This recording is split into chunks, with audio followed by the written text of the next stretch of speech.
안녕하세요. 요즘 시장 보면요. 아마존이나 엔비디아처럼 정말 이름만 대면 알만한 그런 거대 기술 기업들이 주식을 쪼갰다는 소식 꽤 자주 들려옵니다. 네, 주가가 워낙 가파르게 오르다 보니까 한 주당 가격을 좀 낮춰서요. 더 많은 투자자들이 좀 더 쉽게 다가갈 수 있도록 문턱을 낮추려는 그런 시도들이겠죠. 오늘은 바로 이런 맥락에서요. 어쩌면 다음 차례가 될 수도 있지 않을까, 뭐 이런 이야기가 조심스럽게 나오는 한 기업, 바로 메타 플랫폼스에 대해서 좀 더 깊숙이 들어가 보려고 합니다. 정말 메타가 2026년에 주식을 분할할 가능성이 있는 걸까요? 그리고 왜 하필 2026년이라는 시점이 거론되는 건지 그 배경과 뭐랄까 속내를 한번 파헤쳐 보겠습니다. 네, 그 주식 분할, 사실 그 자체만 딱 놓고 보면요. 기업의 어떤 근본적인 체력, 그러니까 펀더멘탈을 바꾸는 그런 마법은 아니거든요. 하지만 이게 투자자들의 마음에 어떤 파장을 일으키는지, 또 시장 전체의 흐름에는 어떤 영향을 주는지, 이걸 보면 좀 이야기가 달라지죠. 특히 메타처럼요. 상장 이후에 주가가 뭐 1,500% 넘게 엄청나게 치솟은 기업의 주식 분할은요. 단순히 가격 조정 이상의 의미, 예를 들면 우리는 앞으로 더 성장할 자신이 있다. 이런 경영진의 강력한 메시지로 읽히기도 하거든요. 그래서 오늘 이 시간에는 그 주식 분할이 정확히 어떤 건지, 그 기본 개념부터 좀 차근차근 짚어보고요. 더 나아가서 왜 유독 메타가 그리고 또 2026년이라는 특정 시점에 주식 분할 후보로 떠오르고 있는지 그 근거와 가능성을 좀 다각도로 분석해 보겠습니다. 네, 아주 흥미로운 주제인데요. 그럼 가장 기본적인 질문부터 시작해보죠. 주식 분할, 이게 정확히 뭔가요? 예를 들어서 10대 1 주식 분할을 한다. 그러면 구체적으로 어떤 일이 벌어지는 건지 설명해 주실 수 있을까요? 아주 간단히 말하면요. 만약 어떤 회사가 10대 1 주식 분할을 결정했다. 그러면 기존의 주식 1주를 가진 주주는 9주를 추가로 받는 겁니다. 그래서 총 10주를 갖게 되는 거죠. 가지고 있는 주식 수는 늘어나지만 그만큼 주식 한 주당 가격은 10분의 1로 떨어집니다. 그래서 결국 내가 보유한 주식의 총 가치, 그러니까 주식 수 곱하기 주당 가격, 이 자체는 변하지 않는 거죠. 회사의 전체 가치, 즉 시가총액도 그대로 유지되고요. 정확합니다. 네, 수학적으로는 아무런 변화가 없는 셈이죠. 그런데 왜 기업들은 이런 어떻게 보면 가치 중립적인 조치를 취하는 걸까요? 가장 흔하게 거론되는 이유는 역시 접근성입니다. 한 주에 600달러, 우리 돈으로 거의 80만 원이 넘는 주식을 선뜻 사기 어려운 개인 투자자들에게는요. 분할 후에 60달러짜리 주식은 훨씬 좀 만만하게 느껴질 수 있다는 거죠. 실제로 월마트나 최근에 치폴레 같은 기업들도 비슷한 이유로 주식 분할을 단행했고요. 그런데요, 요즘에는 소수점 거래, 그러니까 주식을 뭐 0.1주, 0.01주 이렇게 단위로 살 수 있는 서비스도 많지 않습니까? 그렇다면 주당 가격이 높다는 게 예전만큼 그렇게 큰 진입 장벽이 아닐 수도 있을 텐데요. 접근성 외에 또 다른 이유가 있을까요? 아주 예리한 지적이십니다. 네, 말씀하신 것처럼 소수점 거래가 활성화되면서 가격 때문에 못 산다 이 명분은 사실 다소 약해진 게 사실입니다. 그래서 최근에는 주식 분할의 또 다른 측면, 바로 신호 효과, 시그널링 이펙트라고 하죠. 여기에 더 주목하는 경향이 있습니다. 경영진이 주식 분할을 결정한다는 것은요. 우리 주가는 분할해서 가격이 낮아져도 다시 오를 자신이 있다. 또는 미래 성장에 대한 확신이 있다. 이런 메시지를 시장에 던지는 행위로 해석될 수 있다는 거죠. 아하, 그러니까 단순히 가격을 낮추는 그런 기술적인 문제를 넘어서요. 일종의 자신감의 표현이자 미래에 대한 긍정적인 전망을 보여주는 그런 전략적인 소통 수단이 될 수도 있다. 이런 말씀이시군요. 그렇습니다. 특히 뭐 대규모 투자를 앞두고 있거나 아니면 시장 상황이 좀 불확실할 때 이런 신호는 투자자들에게 꽤 강력하게 작용할 수 있습니다. 회사가 자사주 매입 대신에 주식 분할을 선택하는 이유도 이런 맥락에서 좀 해석해 볼 수 있고요. 자사주 매입이 현재 주가가 저평가되어 있다는 신호라면 주식 분할은 미래 성장에 대한 베팅에 좀 더 가깝다고 볼 수 있겠죠. 네, 기본적인 원리하고 그 이면의 의미까지 잘 알겠습니다.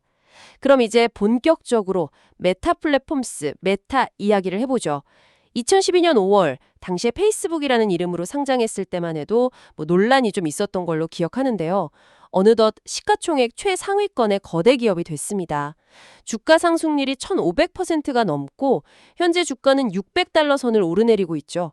페이스북, 왓츠앱, 인스타그램, 정말 뭐 전 세계 소셜 미디어 시장을 장악하고 있는 그런 앱들을 보유하고 있고요. 최근 몇 년간은 특히 인공지능, AI 분야에 정말 천문학적인 돈을 쏟아붓고 있다는 점도 빼놓을 수 없고요. 네, 여기서 아주 흥미로운 사실 하나를 좀 짚고 넘어가야 합니다. 최근 몇 년간 미국 증시, 나아가서 세계 증시를 이끌었다고 평가받는 소위 매그니피센트 세븐이라는 기업들이 있죠. 애플, 마이크로소프트, 알파벳, 아마존, 엔비디아, 테슬라, 그리고 메타. 이 7개의 거대 기술 기업들을 일컫는 말인데요. 네, 워낙 유명해서 뭐 다들 들어보셨을 겁니다. 정말 시장을 쥐락펴락하는 기업들이죠. 그런데 이 막강한 7개 기업 중에서요. 유일하게 메타만이 단 한 번도 주식 분할을 한 적이 없다는 사실 혹시 알고 계셨나요? 다른 6개 기업은 모두 최소 한 번 이상, 많게는 여러 차례 주식 분할을 통해서 주당 가격을 관리해 왔습니다. 그런데 메타는 상장 이후 지금까지 단 한 번도 분할하지 않았어요. 오, 그건 몰랐네요. 매그니피센트 세븐 중에서 유일하다니 상당히 의외인데요. 그렇죠. 현재 메타의 주당 가격은 $600가 넘습니다. 물론 다른 빅테크 기업들과 비교했을 때 기업 가치 대비 주가 수준, 그러니까 밸류에이션 측면에서는 여전히 매력적이다, 이런 평가도 받습니다. 뭐 PER 같은 지표를 보면 상대적으로 저렴하다는 분석도 있고요. 하지만 주식 한 주를 사기 위해서 당장 지불해야 하는 그 절대적인 금액 자체만 놓고 보면 이 7개 기업 중에서 가장 높습니다.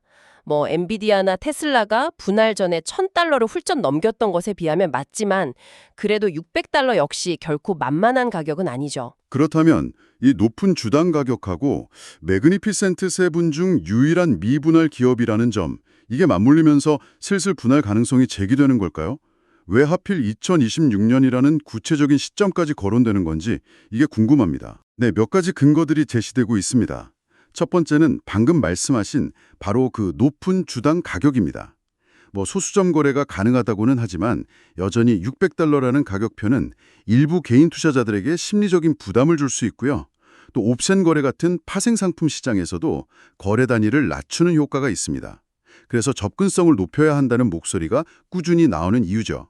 하지만 아까 지적했듯이 소수점 거래 시대에 이게 결정적인 이유가 될 수 있을까요? 다른 이유가 더 중요할 것 같은데요. 맞습니다.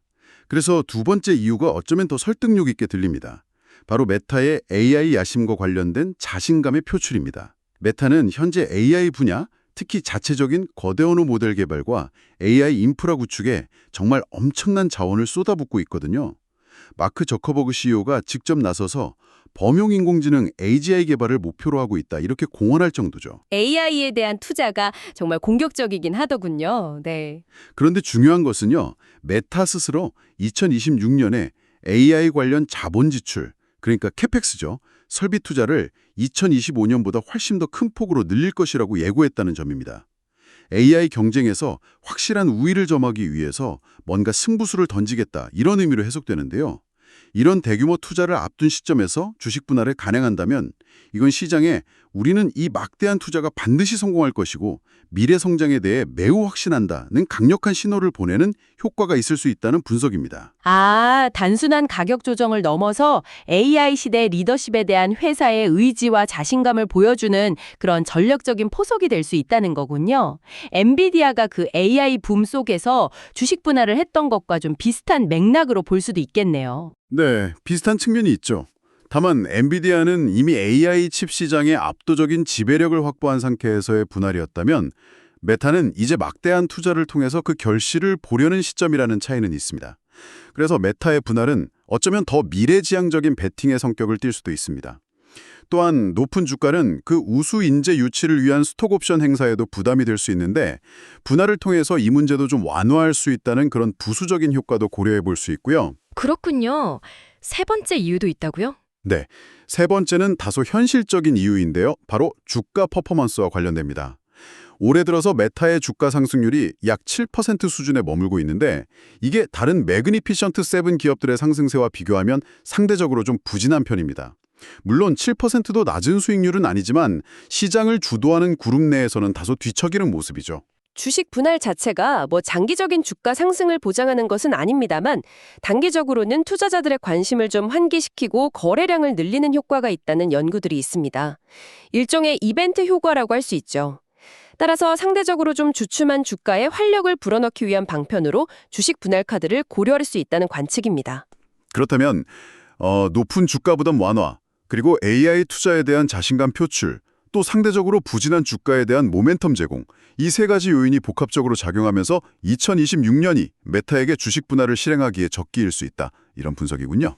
네, 종합적으로 보면 그렇습니다. 특히 AI 관련 대규모 CFX 증액이 예고된 2026년이라는 시점과 맞물리면서요.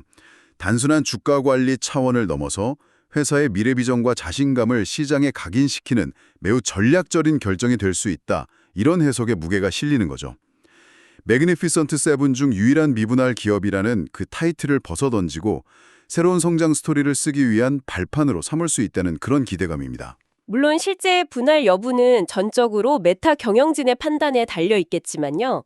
왜 이런 전망이 나오는지 그 배경은 충분히 이해가 됩니다. 오늘 메타 플랫폼스의 2026년 주식 분할 가능성에 대해서 정말 다각도로 깊이 파고들어 본 것 같습니다. 핵심을 좀 요약하자면 주식 분할은 단순히 주당 가격을 낮추는 것 이상의 의미, 즉 투자 접근성 개선 효과와 더불어서요. 경영진의 미래 성장 자신감을 보여주는 강력한 신호가 될 수 있다는 점을 확인했습니다. 그리고 메타의 경우 현재 $600를 넘는 높은 주당 가격, 또 AI 분야에 대한 역세적인 투자 계획 발표, 그리고 최근 다른 빅테크 대비 다소 아쉬운 주가 흐름, 이런 것들이 복합적으로 작용하면서 2026년이 주식 분할의 적기가 될 수 있다는 분석이 힘을 얻고 있다는 것까지 살펴봤습니다. 그렇죠. 여기서 청취자 여러분께서 좀 주목하셔야 할 부분은요. 주식 분할이라는 그 사건 자체보다 그 결정 이면에 숨겨진 기업의 전략과 메시지를 읽어내는 것입니다. 분할이 기업의 이익 창출 능력이나 경쟁 우위를 직접적으로 바꾸지는 않거든요. 하지만 시장은 종종 이런 상징적인 행위에 반응하고 때로는 좀 과도하게 해석하기도 하죠. 따라서 메타의 사례를 통해서 기업이 보내는 다양한 신호들, 그게 주식 분할이든 자사주 매입이든 배당 정책이든 간에요. 그 배경에는 어떤 계산이 깔려 있을지, 그리고 그것이 청취자님의 투자 판단에는 어떤 의미를 가지는지 좀 비판적으로 따져보는 훈련을 해보시는 것이 중요합니다. 정보의 홍수 속에서 핵심을 꿰뚫어보는 안목을 기르는 데 도움이 될 겁니다. 네, 아주 중요한 말씀입니다. 기업의 행동 하나하나에 담긴 의미를 스스로 해석하고 판단하는 능력, 이게 중요하겠죠. 자, 그럼 마지막으로 이런 질문을 던져보면서 오늘 이야기를 마무리할까 합니다.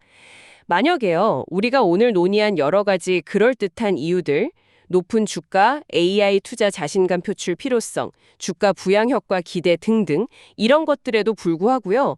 메타가 2026년에도 혹은 그 이후에도 주식 분할을 하지 않는다면 그것은 또 어떤 메시지를 던지는 것일까요?